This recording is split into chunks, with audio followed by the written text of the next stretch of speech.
Hello and a very good evening. I myself, Kamal Saha, along with my colleagues Nita Mukherjee and Ankit Salvi. We have come on this live broadcast, and obviously, it's something is known to all. It's Maharashtra and Jharkhand assembly election. November 20 is the day when Maharashtra went to polling in one single phase for all 288 seats. And today, Jharkhand also underwent the second phase of its polling. It's a high-stake battle, both in Maharashtra and Jharkhand. And in the next half an hour, we would decode as why are the stakes high and for whom. And make no mistake, this are probably the last bit of elections happening in 2024. A year that started with the high voltage Lok Sabha election campaign, then also saw Lok Sabha election, then it saw Jammu Kashmir election, then it saw Haryana election, and in the last bout of elections you have Maharashtra and Jharkhand. And it seems like at the last bout of elections in 2024, maybe the chapter of elections will come to an end in 2024 with these two elections. While in Haryana, BJP won. In Jammu and Kashmir, it was the alliance of National Conference and Congress. And in Maharashtra, since 2019, the political dynamics have nothing short of surprises one after the other. Jharkhand had been equally interesting, and thus, in the next half hour, we try and decode as why Maharashtra Assembly election and Jharkhand Assembly election so important in the very end of 2024 as we all roll over to the year 2025. Firstly, Ankit Salvi, who is our colleague from Maharashtra, from Mumbai. Geeta, she's there in Dhanbad, in Jharkhand. I am in Mumbai myself, and this is Shivaji Park area. Right here, you have the iconic Shivaji Park, which has got several stories, interesting stories of sports, interesting stories of cricket, interesting stories of career that started off Sachin Tendulkar.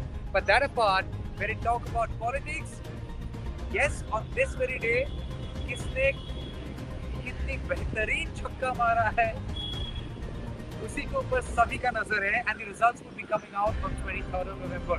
First, before I come to Ankit, I want to quickly go over to Titash. Titash, 38 seats in Jharkhand, very significant phase, a second phase of election.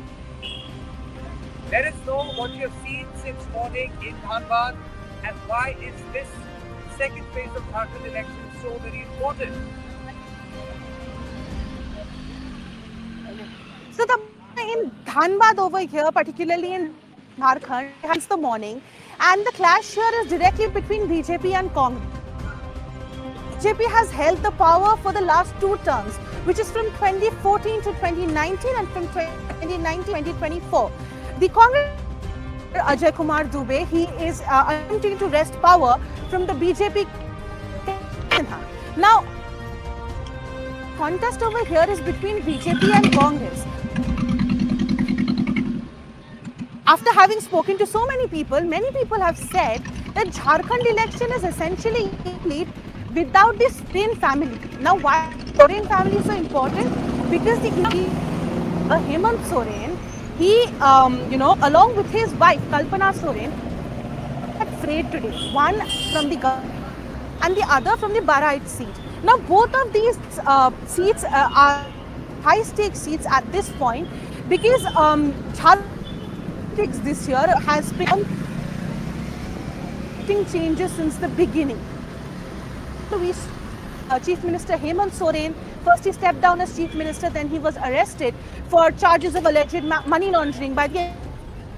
Soon after, Champai Soren, he took over as Chief Minister and he served as Chief Minister as Soren got. In the meantime, in the midst of all of this, of the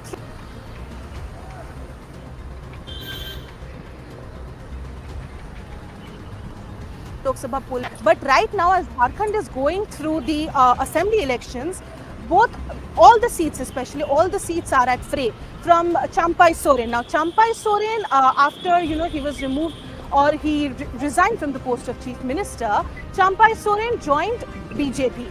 Now BJP did Champai Soren as a candidate from the Saraikela constituency. Now Champai Soren has been an ardent advocate of the highlights that has been put forward by Prime Minister Narendra Modi along with Union Home Minister Amit Shah. In the days leading up to the elections, we saw that Prime Minister Narendra come in and Union Home Minister Amit Shah come in and said that infiltration in Jharkhand is one of the issues that has plagued the state particularly. Now this was kind of highlighted by Champai Soren as well. Now this is the picture of Jharkhand as a whole. It's like a whole political puzzle that is waiting to fall into place on November 23rd. But before we move on to Jharkhand as a whole, I am here at the Dhanbad constituency where I mentioned that BJP and Congress are in direct clash with each other. We spoke to the Congress candidate who is at fray, which is Ajay Kumar Dubey, and he said that he is confident that the people would choose him. He is confident with the people's mandate, and on the 23rd of November, he is going to accept whatever comes from the people and the Almighty. Here's what Congress candidate Ajay Kumar Dubey said. आपने बताया ना overbridge का इतना problem. Sir आज second phase का election है, आप यहाँ पे कांग्रेस के कैंडिडेट हैं, ये जो वोटर्स आ रहे हैं वो आपको क्यों वोट दे, कौन से इशू आप हाईलाइट कर रहे हैं? देखिए मेरे यहाँ पे जो विधानसभा के विधायक जी सम्मानित हैं, रिस्पेक्टेड राज सिन्हा जी, वो 2 बार से यहाँ MLA हैं। मुझे टिकट मिलने के बाद मैं जब इंडिया गठबंधन से कांग्रेस से मैं अभी हूँ, मैं पूरे क्षेत्र का दौरा किया। बहुत प्रॉब्लम है, पानी का बहुत समस्या है। ऐसा कोई एरिया नहीं है, चाहे कोल माइंस एरिया हो, सिटी एरिया हो या जो हमारा विलेज एरिया हो, पानी बहुत बड़ा प्रॉब्लम है। मोहल्ले की सड़क की दिक्कत बहुत है, गड्ढे बने हुए हैं, नाली की समस्या है, स्ट्रीट लाइट नहीं है, और ख़ास करके जो सीनियर सिटीज़न हैं, जो उनका केयर करने वाला कोई नहीं है, वैसे लोगों की बहुत सेवा की ज़रूरत है। तो बहुत समस्या है जो कि मुझे लगता है कि जितना किसी जिन्होंने विश्वास देकर के ब्लेस किया, जिनकी ताकत से व्यक्ति चुना जाता है, यदि उनके सुख दुख, उनके दर्द को नहीं समझेगा तो निश्चित रूप से बहुत दुखद बात है। मैंने सबसे निवेदन किया है और सबका आशीर्वाद, सहयोग, विश्वास, प्रेम और ब्लेसिंग्स बहुत मिल रहा है, और मैंने संकल्प लिया है कि इनके आशीर्वाद से आएंगे तो जो परेशान, दुखी, बुजुर्ग, बीमार लोग हैं, जिनका कोई नहीं है, जो मूलभूत समस्याएं खास करके पानी और जो सड़क की, सबका निदान बहुत ईमानदारी से, बहुत पवित्रता से, बहुत सर झुका के करेंगे। धन्यवाद। सर आपके जो यहाँ पे क्षेत्र के लोग हैं उनसे बात करके हम आ रहे हैं, वो बता रहे हैं यहाँ पे इंफ्रास्ट्रक्चर की बहुत मुश्किल है, ब्रिज का प्रॉब्लम है, कोई बता रहा है यहाँ पे कोई हॉस्पिटल नहीं है। Yes absolutely. अभी आपने बताया ना ओवरब्रिज का इतना प्रॉब्लम है कि 1 घंटा लगता है केवल ब्रिज को क्रॉस करने में, और कम्युनिकेशन ये इतना दुखद है ना। लोग आते हैं, दिन भर काम करके जाते हैं, तो उनको 1 घंटा रुकना पड़ता है जाने में भी आने में भी। तो ये सब बहुत, मतलब मेरा कहना है इंफ्रास्ट्रक्चर का बहुत प्रॉब्लम है। जो एक विकसित धनबाद होना चाहिए, जो स्वरूप होना चाहिए, वो नहीं हुआ है। उसके लिए हम बहुत ईमानदारी से प्रयास करेंगे, ऐसा मेरा दिल से मेरा फीलिंग। Thank you sir. एक लास्ट क्वेश्चन जो है आपके अगेंस्ट जो खड़े हैं वो यहाँ पे 2 टर्म रह चुके हैं, और उन्होंने कहा है इस बार भी वो बाहरी बहुमत से वापस आने वाले हैं। पूरा विधानसभा के क्षेत्र के लोगों का अपार जन समर्थन मिल रहा है, आशीर्वाद मिल रहा है, प्रेम मिल रहा है, उनका विश्वास मिल रहा है। और 10 वर्षों में जिनको उन्होंने चुना था, उनका लोग इतने हताश, उदास, निराश, परेशान हैं, तो मैं इस पर कुछ नहीं बोलूँगा। फैसला मेरे को जन अदालत में है, और वो मेरे मालिक के पास है। 23 तारीख को इनका और उनका जो फैसला आएगा वो यहाँ पर होगा। Thank you. So thank you so much, Vikas, for that, for that interaction with Congress candidate, and of course for the comprehensive report from Dhanbad, for letting us know as why it is absolutely important. Yes, it is very, very important. It is important simply not for Hemant Soren, it's equally important for BJP. And if you go by the Lok Sabha seats or Lok Sabha results, then it's Kartik Jakkar in Jharkhand. It's absolutely Kartik Jakkar in Jharkhand. And I remember I was there taking and I see how the market and very simply by the emotion that one of their own, every student was arrested every minister has been arrested and how that should be construed as actually the larger platform. Well, of course, people did not think for those lines, and that's the reason we have seen people have to come. Well, for example, focus is also on that and it wasn't like the market had swept the whole of Jharkhand only being on that one single card. So that has not really been the case in Jharkhand, and that's the reason it's a tough fight. It is a tough fight because BJP has also invested a lot over there, and BJP always had a ground over there. So let's quickly move on to Maharashtra. For Maharashtra, it cannot get any more interesting than what is happening now, and especially after what happened in 2019, it is definitely the most interesting election maybe in the history of Maharashtra's political landscape. I have my colleague Ankit with me.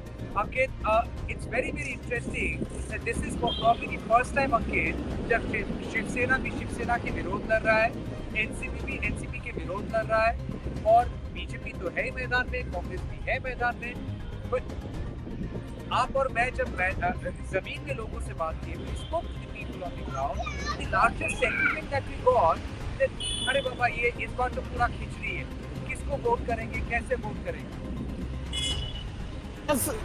That's absolutely right. When people जब हमने लोगों से बात की, when we were talking to people, they clearly mentioned that this all khichdi is there. And I'm 100% sure that ये जो 2019 और उसके बाद 2022 में जो हुई है, जिसमें कई सारे तड़के थे, लेकिन तड़के इतने होने के बावजूद भी ये खिचड़ी लोगों को पसंद नहीं आई है.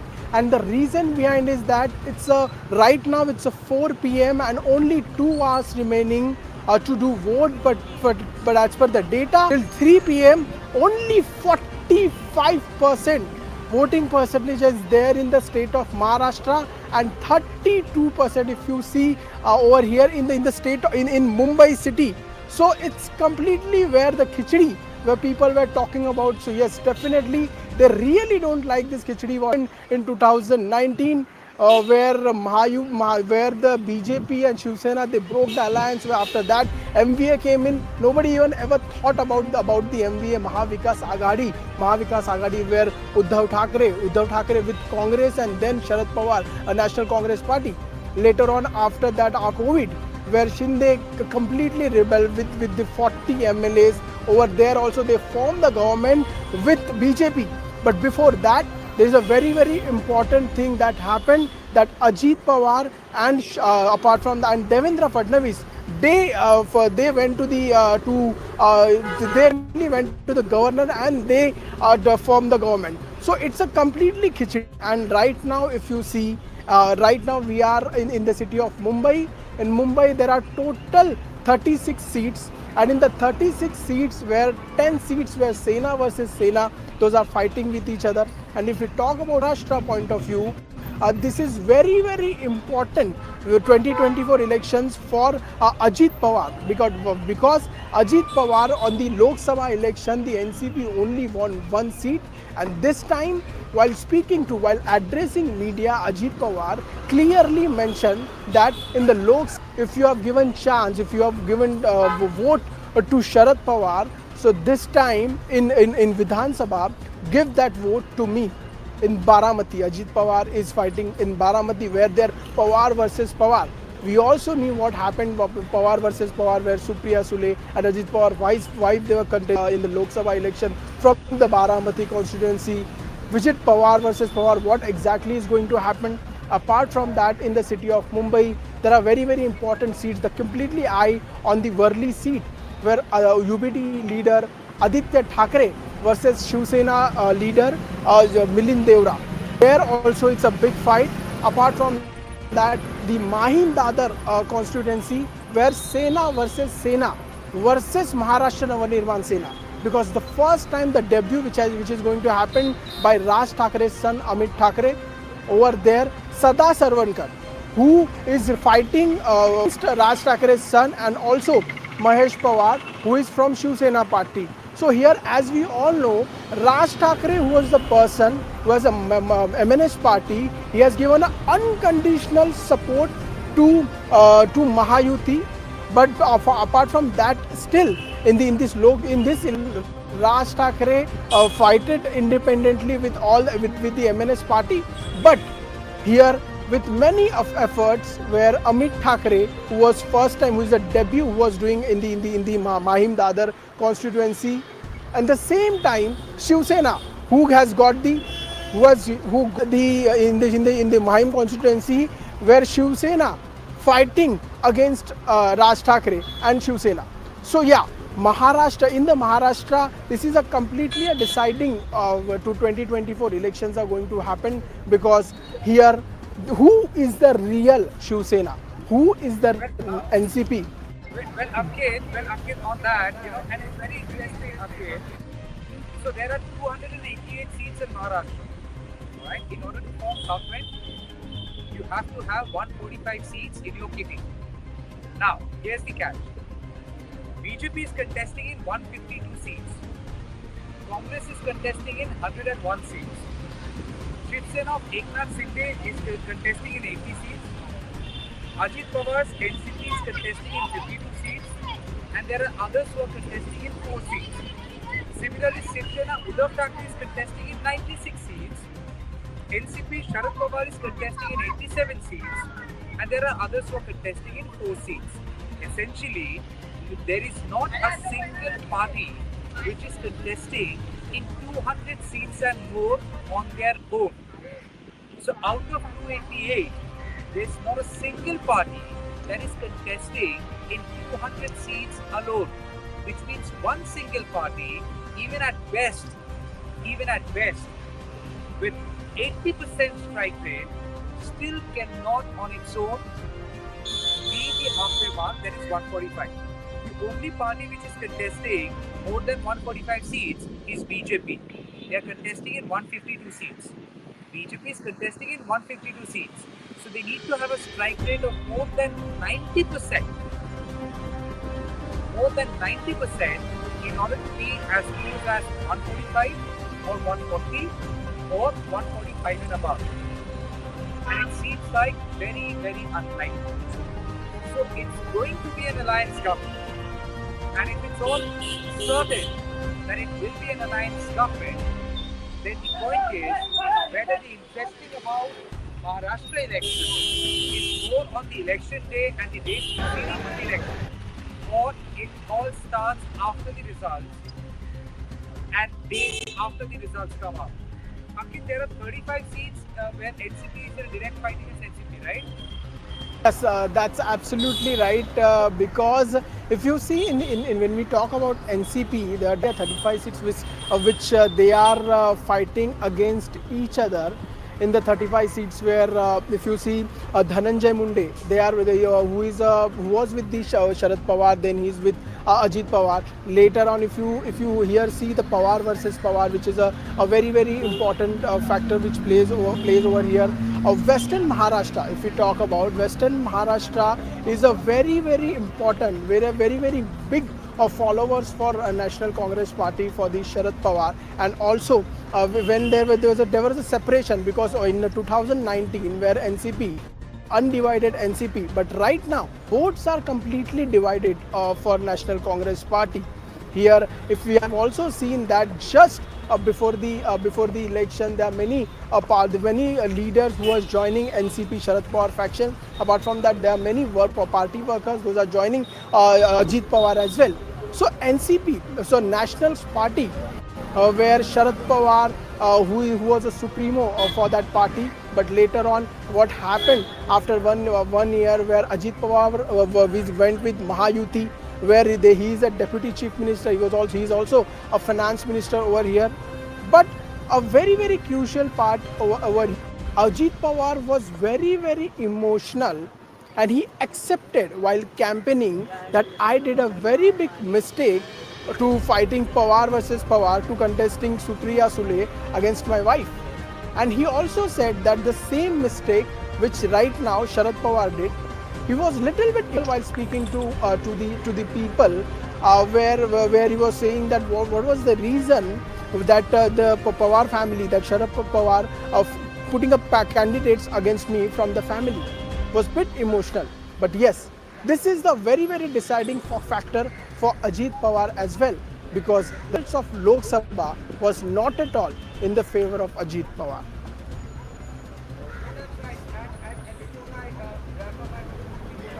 Nitash once again. Nitash, can you hear me? Nitash, as you traveled in and out of the secretary, what is the kind of sentiment you have sensed? What is that people are more talking about? Are they talking about personalities?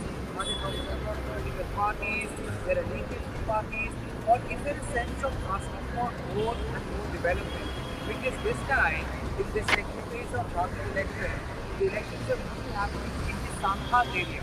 We have large areas dominated by the tribal population. So what are the asks from the tribal people? And when you travel there, are they asking for more development? Or they have with their lives, they want to vote for the party they have vowed their allegiance to? Okay. So, Kamal, over here, if you're talking about the people and what their demand exactly is, we will have to break it up. Now, we stepped into Dhanbad early in the morning, and even we saw that apart, the people also maintained that Dhanbad as a constituency needs severe infrastructural developments, from bridges to proper hospitals to schools. So this was one demand which came out overwhelmingly loud from the populace to begin with. That apart, like you said, that this is close to the Santhal province. Of course, there's a huge tribal population, and both the coalition governments, which is the India and the NDA, tried to woo the tribal voters. Now, on one hand, we saw Rahul Gandhi. He came and said that we are going to increase reservation and we are going to ensure caste-based census.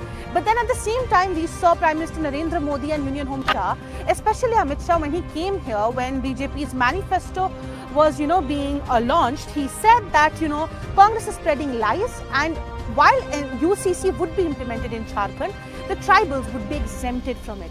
And it is important to mention that while Amit Shah as well as Prime Minister Narendra Modi was campaigning, when Mr. Modi had come down to Godda, he had clearly mentioned that the fight this time is for roti, beti and mati.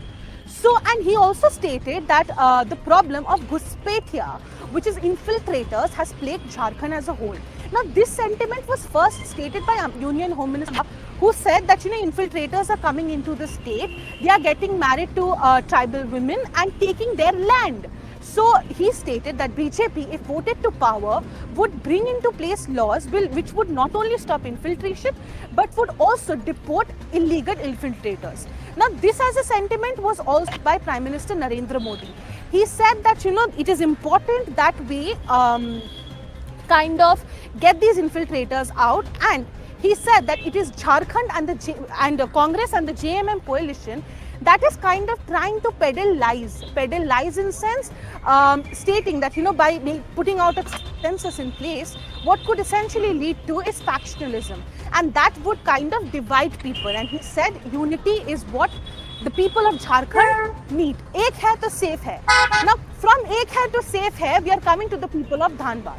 After having spoken to the people of Dhanbad, while they held on to the slogan put forth by Prime Minister Narendra Modi, that is ek hai to safe hai, they stated that this is the kind of sentiment which they essentially do not align themselves with. But having said that, some unequivocally supported Prime Minister Narendra Modi and Union Home Minister Amit Shah, and stated that this as a problem, an issue that is faced by Dhanbad as a constituency, and they stated that infrastructural developments are very important.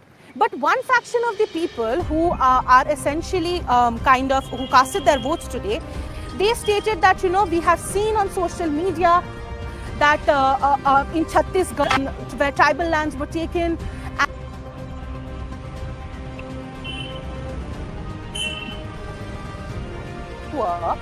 would the BJP government or would the BJP NDA coalition do the same with the tribal lands which are here in Jharkhand itself? because Jharkhand as a state is heavily dependent on this tribal population, and both the coalitions that are in fray today have kind of tried to play their cards right to woo the tribal voters. So that is a very important sentiment over here, and the people over here have kind of stated or clearly stated that while they are up for development, while they are up for industrialization, they are not ready to give up their natural, the natural resources of the place, or the natural inhabitants, which is the ethos of this particular state. Each state has its own USP. Similarly, Jharkhand is blessed with a reserve of natural resources, as well as a beautiful tribal culture, which they stated that they do not want to get rid away with, or do away with, or in a process of development that should not take an undertone. So that is the of the tribal voters, that was very palpable in Dhanbad particularly. Well, thank you so much, Siddharth. I also, I would also quickly go back to Ankit with the last round of thoughts. Ankit, if you compare what happened in Maharashtra in Lok Sabha, and the results indicated that Mahavikas Aghadi, according to the assembly segments, when Justice Bose with the Lok Sabha seats they have won, they were leading in about 150 seats, right? Yes, that's absolutely right. Here, if we talk about from the Lok Sabha point of view, where Maharashtra was in Maharashtra, there are total 48 seats, and where the MVA who won the 31 seats in that, and after that, there is a big scheme which was launched by by the Mahayuti government. That's a Ladki Bahin scheme. Ladki Bahin scheme, which they have provided 1500 rupees to the eligible women over there, and apart from that, the scheme, apart from that, the installment which was given to the Ladki Bahin, that is a very turning point for the Mahayuti, that we can clearly say.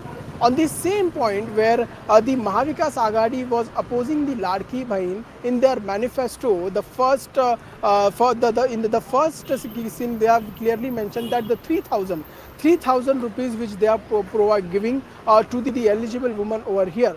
So how this Ladki Bahin scheme, which is going to help, we can clearly say, to the Mahayuti government, because on the field when we were talking to the two women, where they are clearly comparing that on the one hand, where Mahayuti is providing 15 rupees to us, but on the other hand, what about the inflation? What about the Mehengai? Where the cylinder rates are high, apart from that the onion prices are high, so they don't want. So clearly they have mentioned that some women, that definitely they want, but some are also against it, with the reason behind it that they said they don't give us a money freely. Provide the employment in the state, provide the employment, provide the more safety towards the women. That will be a very important thing that is very needed in the state of Maharashtra. So yes, Ladki Bahin, which is definitely a crucial factor.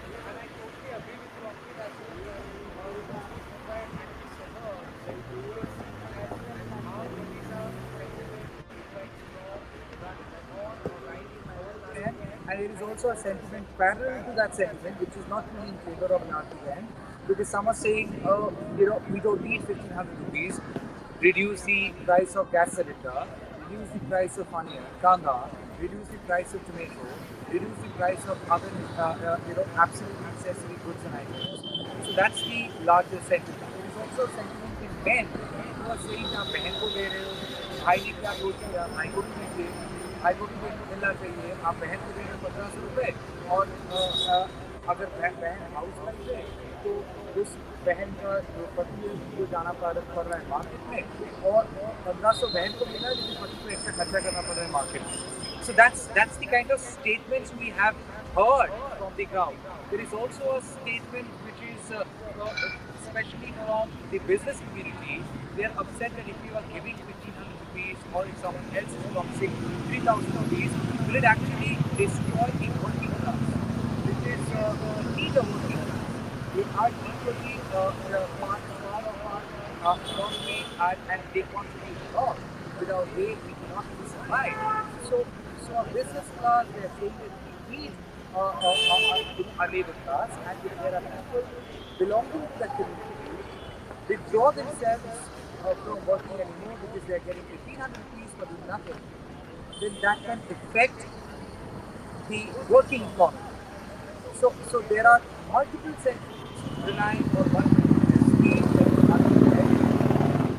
Whether it will be a game changer or not, we have to wait and see. Yes, as rightly pointed out, if in Lok Sabha elections, the Maharashtra Aghadi was ahead of Maharashtra. If Maharashtra Aghadi's performance when broken down in assembly segments was leading in 153 assembly segments as compared to Maha-UP. But then, during Lok Sabha election, you did not have Ladki Bahan. It's only after Lok Sabha election the Ladki Bahan was introduced. And that's the reason. Whether it can be a game changer or not, we have to wait and watch. We are winding up this live broadcast, but we will be back in another 45 minutes time as we start our joint broadcast along with the Red Bike. Hitash, Ankit, myself, Sanket Upadhyay, Saurabh Shukla, and a battery of guests will be joining us. It will be a joint broadcast between the Red Mic and NTT, that is News in Truth, as we focus on Jharkhand and Maharashtra assembly elections. We try and decode every aspect so that it becomes easier for you to understand the landscape, the political landscape of Maharashtra and Jharkhand, A, and B, as what can be expected when the results start coming out on 23rd of November. For now, I thank all my colleagues, Ankit and Vikas, Ronnie, Shoptodip and others. I thank one and all for this live broadcast. I also thank our viewers for watching this live broadcast. We'll be back in exactly 45 minutes from now. Thank you.